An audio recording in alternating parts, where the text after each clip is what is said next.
বলছেন যে এই পাখি, তুই সত্য কথা বলছিস তো? বলছে জি নবী, জি আপনার সামনে আমি মিথ্যা কথা বলবো? আমি সত্য কথা বলছি। এবারে সুলেমান নবী পাখিকে ডাকতে বলছে, পাখি রে, একটা তোমাকে কাজ করতে হবে রে পাখি। পাখি বলতে লাগলো, সুলেমান নবী আদেশ করেন, আপনার জন্য আমি জান হাজির করে দিয়েছি, আপনার জন্য আমি হাজির আছি। এবার সুলেমান নবী চিঠি লিখতে লাগলেন। চিঠি লেখার আগে ইন্নাহু মিন সুলাইমানা ওয়া ইন্নাহু বিসমিল্লাহির রহমানির রহিম, এই যে প্রথমে বিসমিল্লাহ লিখে দিলেন। এই চিঠিটা কার তরফ থেকে? সুলেমান নবীর তরফ থেকে। আল্লাহ রাব্বুল আমিনের নাম থেকে শুরু করে দিলেন চিঠি লিখতে, বিসমিল্লাহির রহমানির রহিম চিঠি লিখলেন। এবার চিঠিতে কি লিখছেন?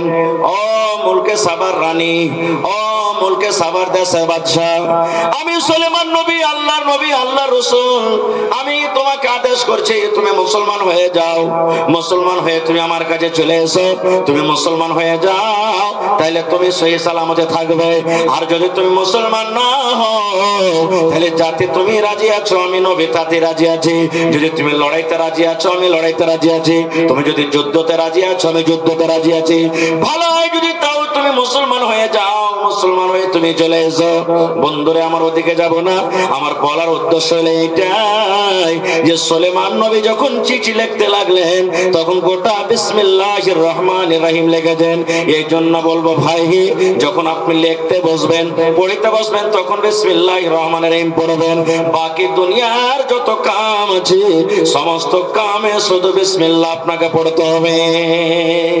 কত ভাই একবারে হাইন ঠাকুরে উজু করতে যখন বসবে, পানি যখন নেবে, বিসমিল্লাহির রহমানির রহিম একবারে জোর করে পড়ে গোটা বিসমিল্লাহির রহমানির রহিম পড়তে শুরু করবে। জি না, এটা ভুল, ভুল হয়ে গেল। এটা বিসমিল্লাহ পড়বেন আপনি। এবার আরেকটা জিনিস দেখবেন, কত লোক জিজ্ঞাসা করে যে হাজী মাওলানা, তাহলে বিড়ি খাবো তো বিসমিল্লাহ বলতে হবে নাকি? তো খাইনি খাবো তো বিসমিল্লাহ বলতে হবে? জি না ভাই, এক নম্বর কথা যে ওগুলা হারাম জিনিস, ওগুলা বিসমিল্লাহ যদি 100 বার পড়েন তাও কিন্তু হালাল হবে না। হবে? জীবনে হালাল হবে না। যে ভাইরা খাইছেন, ভাই ছেড়ে দেন, ভাই থেকে তওবা করেন, ওর থেকে ভালো ভালো জিনিস আছে ওগুলো আপনি খান। এবার 2 নম্বরে চলেন।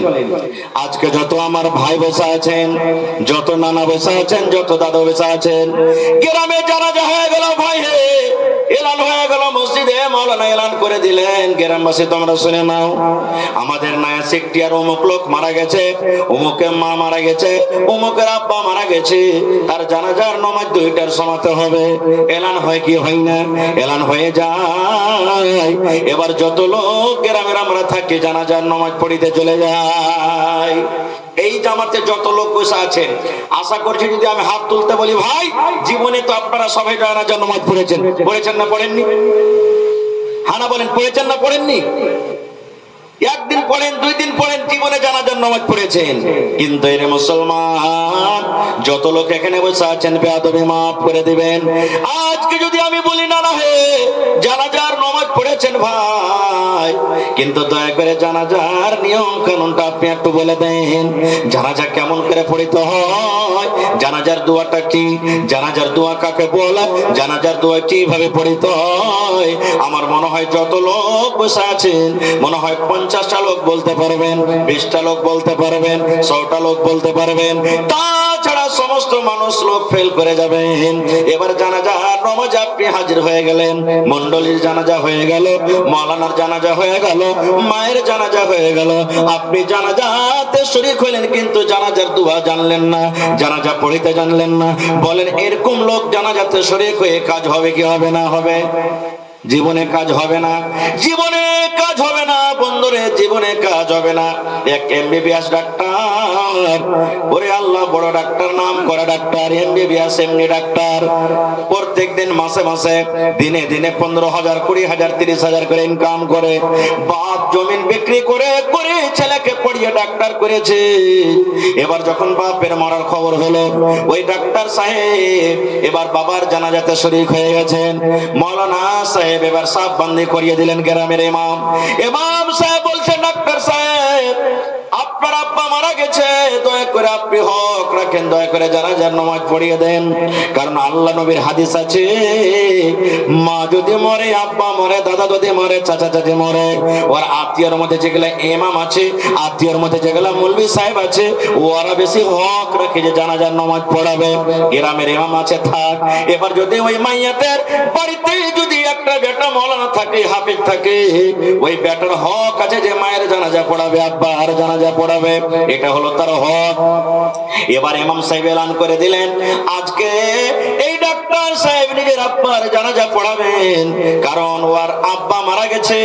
আর বাপ বেটার রিশতা একটা এমন রিশতা, তার থেকে কাছে কোনো রিশতা হয় না। আমি একটা গ্রামের ইমাম, যদি তার ছেলে যদি আজকে পড়ালেখা না থাকতো, আজকে আমি তার জানাজার নামাজ পড়িয়ে দিতাম।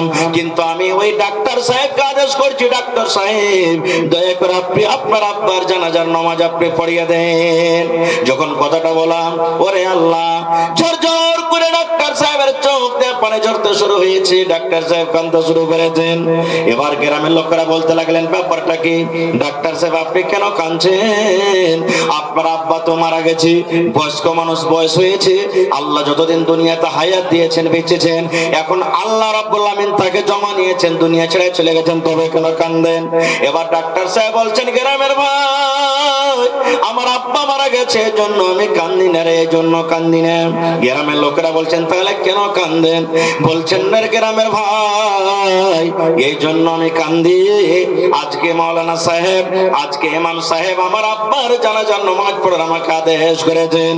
ও গ্রামের ভাই শুনেন, আমার আব্বা জান জমিন বিক্রি করে করে করে করে করে আমাকে আজকে ডাক্তার করে দিয়েছেন।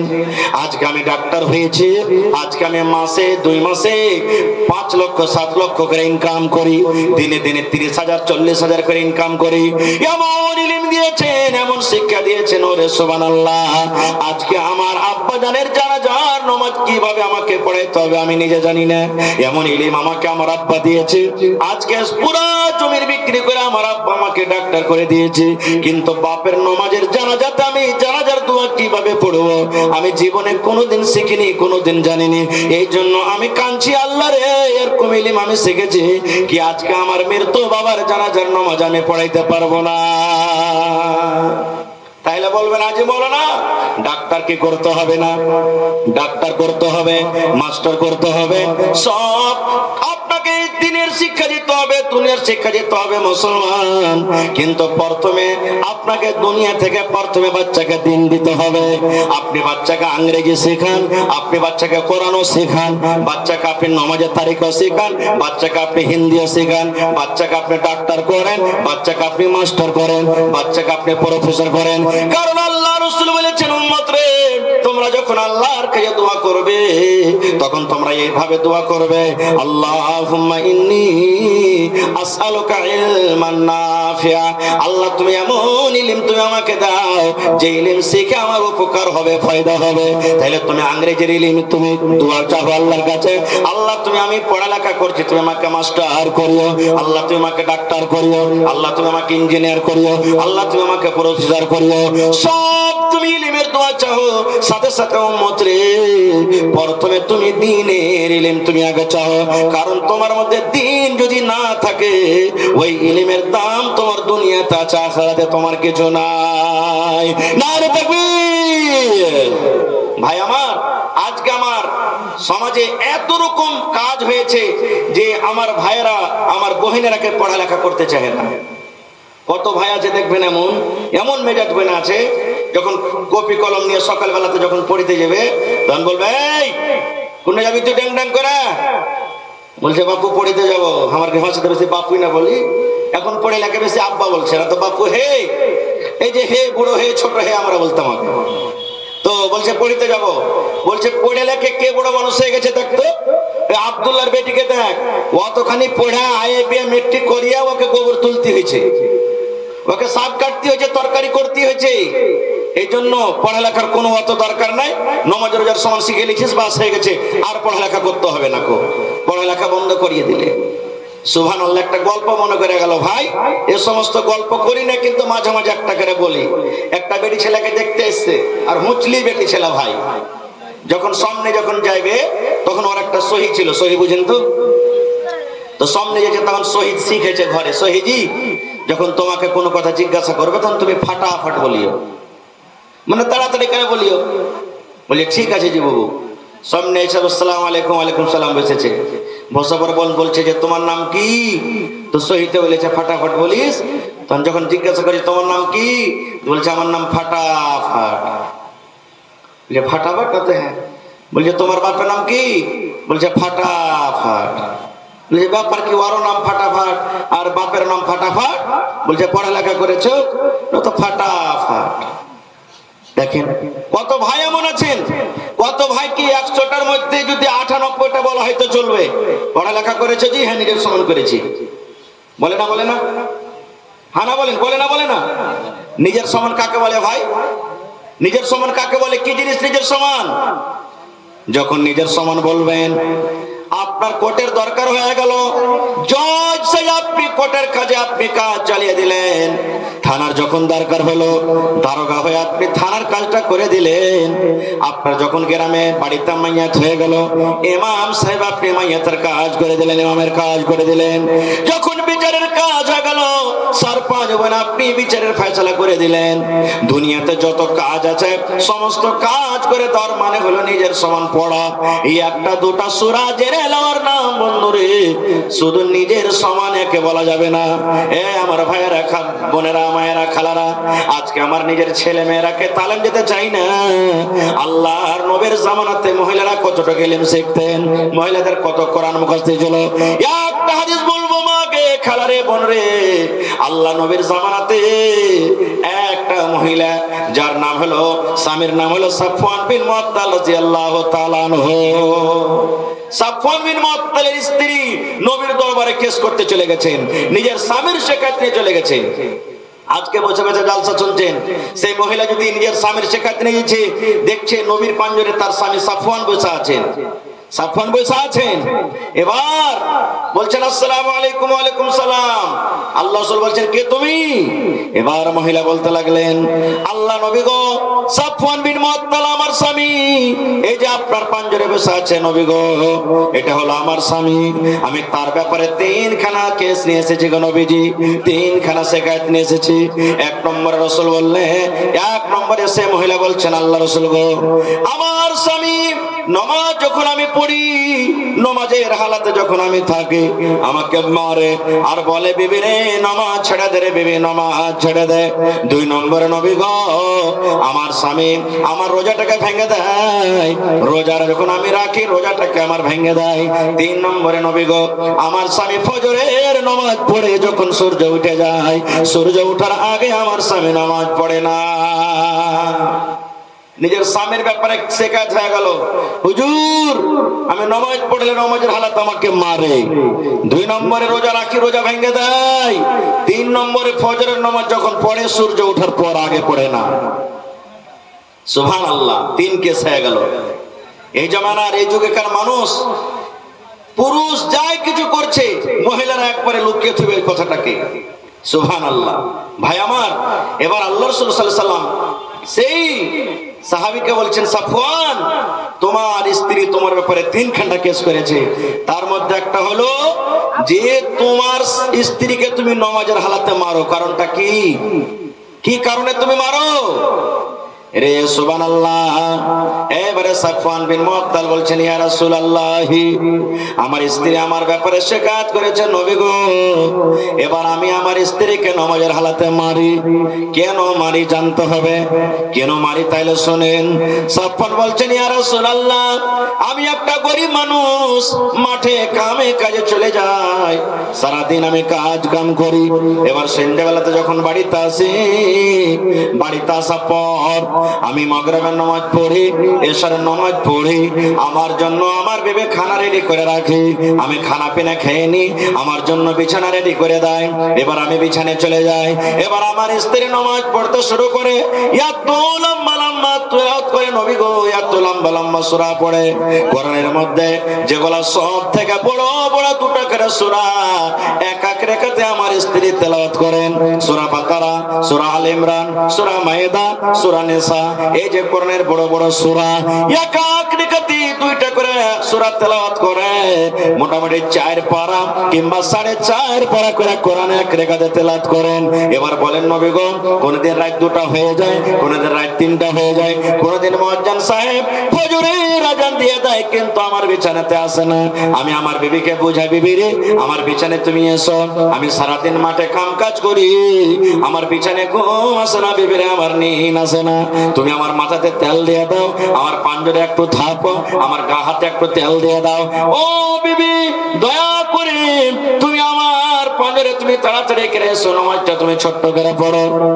একদিন বোঝালাম, 2 দিন বোঝালাম, 3 দিন বোঝালাম, কিন্তু আমার বিবি নবী গো নামাজ ছোট করতে চায় না, নামাজ লম্বা লম্বা করে পড়ে। এবারে 1 দিন 2 দিন 3 দিন দেখা পর যখন আমার স্ত্রীকে আমি বুঝিয়ে না পারলাম, তখন আমার স্ত্রীকে নামাজের হালাতে আমি কিল মারতাম, আমি ঘুচা দিতাম, তাকে আমি মারতাম, আর বলতাম বিবি রে নামাজ ছেড়ে দে রে বিবি, এত লম্বা লম্বা করে পড়িতে হবে না, আমার বিছানায় একাই ঘুম আসে না, তাড়াতাড়ি করে তুমি আমার বিছানায় এসো, আমার বিছানাতে ঘুম আসে না। আল্লাহ রাসূল গো আমার বিছানাতে আসে না, লম্বা লম্বা তেলাওয়াত করার কারণে আমি তাকে মারি। এবার বলেন মুসলমান, সে মহিলার কত কোরআন মুখস্থ ছিল, সে মহিলা কত কোরআন জানতেন, সুবহানাল্লাহ। 2টা করে সূরা 4 পারা 4.5 পারা করে কোরআন একা এক রেখাতে তেলাওয়াত করেন। এত লম্বা লম্বা করে তেলাওয়াত করার কারণে তার স্বামী তাকে মারতেন। আজকে সিকটিয়া গ্রামে ওরে আল্লাহ 100-150 ঘরের কাছে আমার মনে হয় কোন এমন বাড়িতে কোন আমার বোন কোন আমার খালা এমন নাই যে গোটা কোরআন দূরের কথা মনে হয় গোটা আম্মা পরা খান মুখস্থ আছে, গোটা আম্মা পরা খান মুখস্থ আছে, এরকম মনে হয় কোন আমার বোন কোন আমার মা খালা এরকম মনে হয় যে পাওয়া যাবে না, সুবহানাল্লাহ। কিন্তু এরা গীতের সাদাগর কবে দেখবেন, বিয়া শাদী যখন লাগবে পোতা বহু লাতি বহু, হ্যাঁ এরকম ভাবে গোল হ্যাঁ বসে গেছে, ও বলবে তুই একটা গীত গাহাগে, ও বলবে তুই গীত গাহাগে। যদি পোতা বহরে বলে দাদি তুমি একটা গীত গাও, কি বলবেন জানেন, রে মাগিরা কি মনে করেছিস পুড়িয়ে গেছি তো কি, এখনো গীত গাইতে লাগে রে মাগিরা, 3 রাত 3 দিন কাটিয়ে দেবো, গীত শেষ হবে না, এখনো বলবে। কিন্তু ওই খালাকে একটা সূরা গালা বলে সুবহানাল্লাহ বলতে পারবে না, খুব বলতে পারবে না খুব। তো আমি এই হাদিসটা কেন বললাম, যে একটা মহিলা হয়ে তার কোরআন কত মুখস্থ ছিল, আর আজকে আমরা পুরুষ ভাই কোন সূরা আলহামদ জানছি, সূরাতুল 3 জানছি, সূরাতুল ফালাক জানছি, কার পা ভাঙছি, কার হাত গোলা করছি, কার মাথা চপছি, কার কি করছি, ভেঙ্গে চিড়ে জোড় তার দিয়ে কোন রকম পড়িতে পারছি। ভাই আমার, আল্লাহ যদি কিয়ামতের দিন বলেন বান্দা আজকে আপনার সাথে আমি কথা বলছি আর আপনি আমার সাথে কথা বলবেন, যদি মুখ ভেসলে ভেসলে আপনার সাথে কথা বলি, আপনাকে ভালো লাগবে না খারাপ? জোরে বলেন, খারাপ লাগবে। এবার আল্লাহর কথা না লেখা আছে কোরআন মাজিদে, এবার আপনি যদি শুরু করে দিলেন, কত ভাইকে দেখবেন নামাজে পড়বেন আলহামদুলিল্লাহি রাব্বিল আলামিন, এটা আল্লাহর সাথে মুখ ভেসলা হইল, আল্লাহর সাথে মুখ ভেসলা হইল। আপনি বললেন আমি তো পড়লাম, এরকম কোরআন পড়ে দিলাম, কিন্তু আল্লাহর সাথে মুখ ভেসলা হইলো, আল্লাহর সাথে কথা বললেন, উলাসি উলাসি করে কথা বললেন। এবার আল্লাহ রাব্বুল আলামিন কিয়ামতের দিন আপনার পরে নারাজ হয়ে যদি জিজ্ঞাসা করে বান্দা গোটা দুনিয়ার রং তামাশাতে তুই মেতেছিলি, চিকন চিকন মজলিসে কথা বলতে পেরেছিলি, আর আমার কোরআনটাকে যখন তুই পড়েছিলি কত হাত পা গুঁড়া করে, বান্দা তুই আর হিসাবটা দে বল কেন তুমি এরকম করেছিলি? তখন কি জবাব দিবেন ভাই, কি জবাব দিবেন? তখন তো আমার আপনার কাছে কোনো জবাব থাকবে না। ভাই হে, শেষ কথা, আমার পর আরো 2জন বক্তা আছেন, তবে আজকে এই ছোট মাদ্রাসাকে মাদ্রাসা ছোট মনে করিয়েন না, খুব আজকে এই মাদ্রাসাটা ছোট মাদ্রাসা মনে করিয়েন না। আপনারা যদি মাদ্রাসাতে মদত করেন আর সাহায্য করেন, ইনশাআল্লাহ আজকে এই মাদ্রাসা বছর 2 বছরে দেখবেন ঘুরতে ঘুরতে চারিদিকে বিল্ডিং খাড়া হবে, আর বছরে বছরে 2জন 4জন 5জন বাচ্চাকে আল্লাহুস সামাদ হাফিজে কোরআন হবে, আর তার গলাতে মালা দেওয়া হবে, তার মাথাতে পাগড়ি দেওয়া হবে, আর ওই ছেলেকে লাঠি পাগড়ি দিয়ে এই মাদ্রাসা থেকে বিদায় করা হবে, বিদায় হবে। আপনার এরকম আরমান, এরকম আশা আপনার কে মনে রাখে না? আছে না? আছে না নেই? সুবহানাল্লাহ। আল্লাহ রাসূল বলেছেন কিয়ামতের দিন হাফিজে কোরআনের মা এবং বাপকে ডাকা হবে। আর মা বাপকে ডাকা পর সোনার চেয়ারে সোনার কুরসিতে বসানো হবে, আর মাথাতে সোনা এবং চাঁদির টুপি তাজ পিন্না হবে। কাকে? হাফিজে কোরআনের মা এবং বাবাকে। আপনাকে মন আসে না, মন চাহে না যে একটা বেটাকে হাফিজে কোরআন বানাই? মন আসে না এরকম একটা বেটাকে হাফিজে কোরআন বানাই, কিয়ামতের দিন আল্লাহ সোনার তাজ মাথাতে পিন্ধাবে। এবার আপনি বলেন, যদি তার মা বাপকে যদি মাথাতে সোনার তাজ আল্লাহ রাব্বুল আলামিন তাকে তোহফাতে গিফট দেন, তাহলে ওই হাফিজে কোরআনের মর্যাদা কত হবে? কোরআন মাজিদের মধ্যে 114 সূরা আছে। 114 সূরাতে কত আয়াত আছে? আল্লাহ প্রত্যেক হাফিজে কোরআনকে কিয়ামতের দিন বলবেন, আরে হাফিজে কোরআন, তোরকে বদলা আজকে আমার কাছে নেই, তোরকে ঠিকানা ওই জায়গাতে নিয়ে এলে যেখানে তোর কোরআন পড়া বন্ধ হয়ে যাবে। একটা করে আয়াত পড়বে, অটোমেটিক লিফটের মতন একটা আয়াত উপরে উঠে গেল, এক সিঁড়ি উঠে গেল। আর একটা সিঁড়ি হলো আসমান এবং জমিনের ফাসলা যতখানি এতখানিতে একটা ধাপে একটা সিঁড়ি হবে। আর এক আয়াত পড়বে, আর এক এতখানি সিঁড়িতে চলে যাবে। আল্লাহ রাসূল বলেছেন ওই হাফিজে কোরআনের স্টেট জায়গা ওই জায়গাতে হবে যেখানে কোরআন পড়া বন্ধ হয়ে যাবে। আপনার বেটা যদি দুনিয়াতে মাস্টার হয়ে যায়, কত আপনার মনে খুশি। আপনার বেটা যদি ডাক্তার হয়ে যায়, কত আপনার মনে খুশি।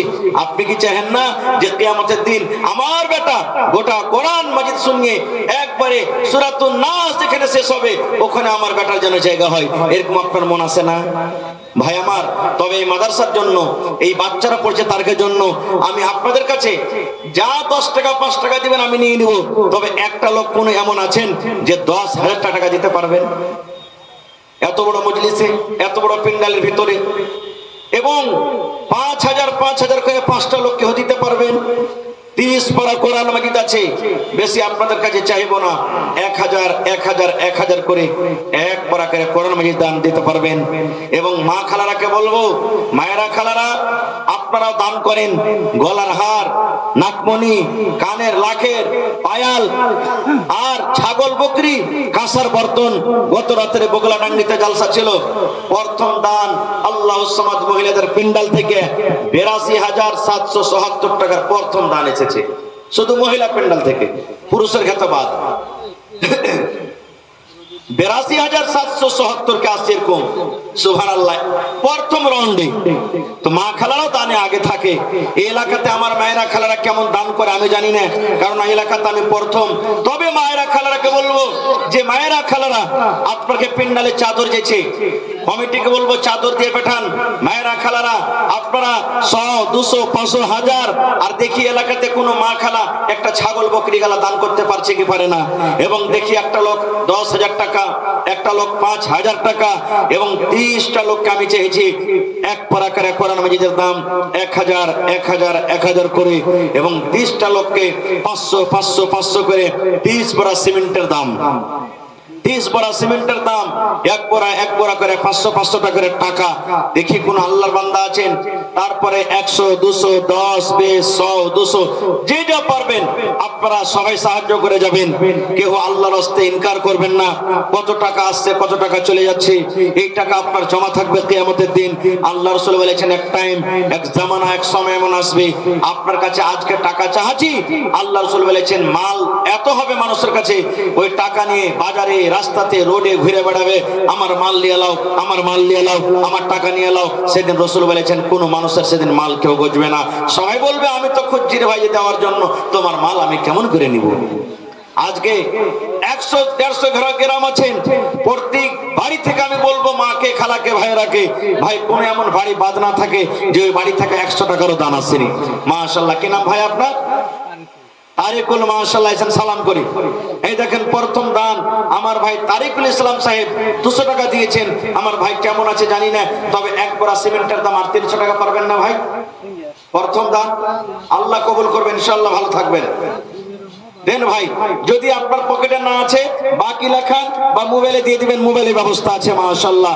এই দেখেন 2 লাখ মারছি ডাক্তার জুবাইরের মা, এই দেখেন ডাক্তার জুবাইরের মা।